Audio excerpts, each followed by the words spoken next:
اعوذ بالله من الشیطان الرجیم بسم الله الرحمن الرحیم.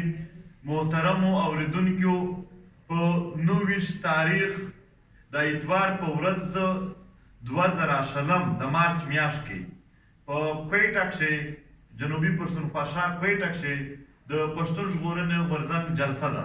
دا جلسه به د جنوبي پښتونخوا بلوچستان د اولسونو د مسایلو د هغې مسایلو د حل دپاره د مطالبې دپاره به وي.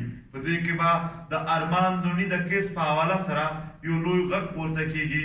د دې نه علاوه په دې خاوره کښې چې څومره قبضې دي، څومره په خلکو تشددونه دي، څومره د خلکو هدفي وژنې دي، څومره دماکې دي، ترهګري ده یا میسینګ پرسنز دي، لاپته افراد بېدرکه خلک دي، یا نور د عام خلکو سره ظلمونه شوي دي. دغو ټولو مظلومو دپاره به آواز پورته کېږي.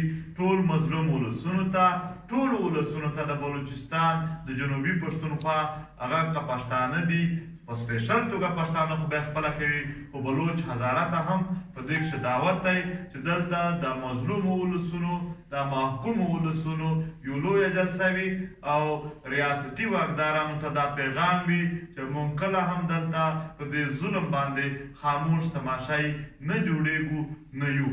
تاسو ټولو ته خواست دی چې په دې کې ګډون وکئ او د ښه انتظام بھرپور هغه پکې وکئ، مظاهره وکئ.